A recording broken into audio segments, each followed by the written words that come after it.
अगर आप ब्राजील जाना चाहते हैं तो आप किस तरह से इसका वीज़ा अप्लाई कर सकते हैं, कौन कौन से डॉक्यूमेंट्स आपको रिक्वायर्ड होंगे, एम्बेसी की फ़ीस कितनी है, एम्बेसी की फ़ीस जमा किस जगह पे करवानी है, और जब आप डॉक्यूमेंट प्रिपेयर कर लें तो तब आपने किस जगह पर इसको सबमिट करना है और क्या क्या प्रोसीजर आपको फॉलो करना होगा, ये तमाम तर बातें आज आपको मैं इस वीडियो में बताने वाला हूँ कि 2025 में आप ब्राज़ील का वीज़ा किस तरह से अप्लाई कर सकते हैं। अगर कुछ अरसा पहले की बात देखें या साल 2 साल पहले तो जेरिस और वीज़ा ड्रॉपबॉक्स के थ्रू जो है वो ब्राज़ील का वीज़ा अप्लाई किया जाता था, लेकिन इसके बाद इनका जो कॉन्ट्रैक्ट है वो कैंसिल हो गया, खत्म हो गया है। अब जेरिस वीज़ा ड्रॉपबॉक्स जो है ब्राज़ील के केसेस को डील नहीं करता।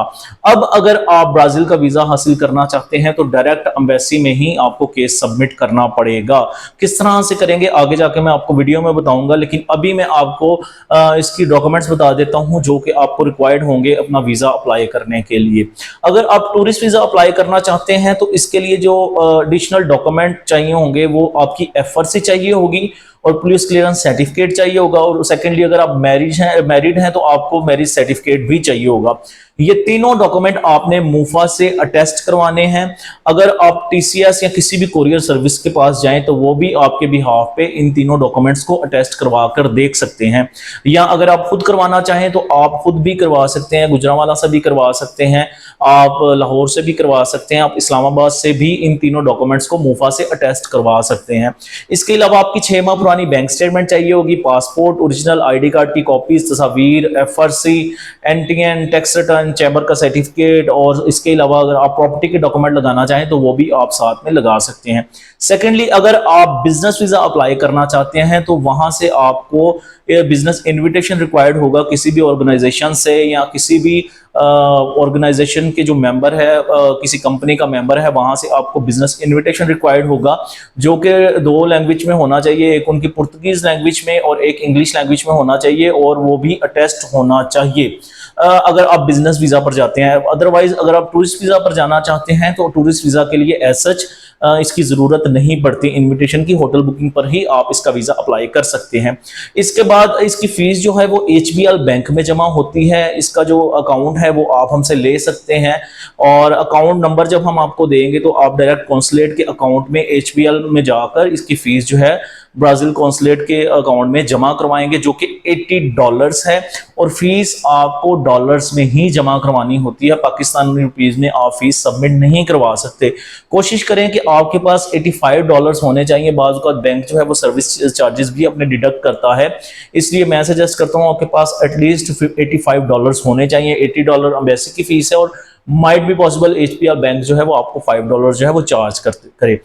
जब आप इसकी फीस जमा करवा देते हैं, सारे डॉक्यूमेंट हमें देते हैं, तो इसके बाद हम आपकी प्रोफाइल बनाकर एम्बेसी को मेल करते हैं, और उसके बाद आपको अपॉइंटमेंट मिलती है, और अपॉइंटमेंट के बाद आप अपने तमाम तर ओरिजिनल डॉक्यूमेंट्स इस्लामाबाद में लेकर जाते हैं, और वहीं पे आपके डॉक्यूमेंट सबमिट होते हैं और आपका इंटरव्यू भी कंडक्ट किया जाता है। इसमें हम आपको इंटरव्यू की प्रिपरेशन भी करवाएंगे। इसके अलावा और आपके कोई डॉक्यूमेंट मिसिंग हुए तो वो भी हम आपको बनाने में आपकी मदद करेंगे। सेकेंडली, अगर आप पेशावर से बिलोंग करते हैं वहां पर भी आप इसका केस जमा करवा सकते हैं। पेशावर में जब आप जमा करवाएंगे तो वहां पे विदाउट अपॉइंटमेंट आप सबमिट करवा सकते हैं डॉक्यूमेंट, लेकिन अगर आप इस्लामाबाद में सबमिट करवाते हैं तो उसके लिए अपॉइंटमेंट की जरूरत होती है। ब्राजील से रेलिवेंट और किसी भी किस्म की आपको इंफॉर्मेशन चाहिए हो तो आप हमसे कांटेक्ट कर सकते हैं। अगर आप टूरिस्टिक पॉइंट ऑफ व्यू से ब्राजील का वीजा अप्लाई करना चाहते हैं और आपका फ्रेश पासपोर्ट है तो मैं आपको सजेस्ट नहीं करता कि आप फ्रेश पासपोर्ट पर ब्राजील का वीजा अप्लाई करें। उसकी 2 वजूहात हैं। पहली वजह यह है कि ब्राजील का जो ट्रैवलिंग डिस्टेंस है पाकिस्तान से वो काफी दूर है और इसकी टिकट कॉस्टली पड़ती है। तो अमूमन जब आप वीजा इसका अप्लाई करते हैं फ्रेश पासपोर्ट पर तो आपसे ये क्वेश्चन पूछा जाता है कि आपने ब्राजील ही क्यों चूज किया है, जो नजदीक कंट्रीज हैं जिसमें आपकी ट्रैवलिंग कॉस्ट कम आती है, आपने उन कंट्रीज में किसी कंट्री को चूज क्यों नहीं किया। सेकेंडली, इसका वीजा कंपैरेटिवली दूसरी कंट्रीज की निस्बत हासिल करना टफ है। इस वजह से आपकी ट्रैवल हिस्ट्री होनी चाहिए 2 या 3 कंट्रीज की अगर आप टूरिस्टिक पॉइंट ऑफ व्यू से जाना चाहते हैं। फ्रेश पासपोर्ट पर मैं आपको सजेस्ट नहीं करता। हाँ, अगर आप बिजनेस पॉइंट ऑफ व्यू से जाना चाह रहे हैं, आपका वहां से किसी कंपनी के साथ लेन देन है, इंपोर्ट एक्सपोर्ट का बिजनेस कर रहे हैं और वहां से आपको बिजनेस इनविटेशन आ गया है, तब आप फ्रेश पासपोर्ट पर भी अगर इसका वीजा अप्लाई करते हैं तो डेफिनेटली वीजा लगने के चांसेस बहुत ज्यादा हैं। सेकेंडली, हम उन लोगों का भी ब्राजील का वीजा अप्लाई कर रहे हैं जो कि तुर्की में मौजूद हैं और वो लीगल हैं और उनके पास टीआरसी मौजूद है, तो हम आपका तुर्की से ही ब्राजील का वीजा अप्लाई करके आपको वीजा ग्रांट करने में हेल्प कर सकते हैं। लेकिन शर्त यह है आपके पास तुर्की में बैंक स्टेटमेंट होनी चाहिए, आपकी टीआरसी जिसे रेड कार्ड बोला जाता है वो होनी चाहिए और वो वैलिड होनी चाहिए, तब ही तुर्की से ब्राजील का वीजा आप हासिल कर सकते हैं।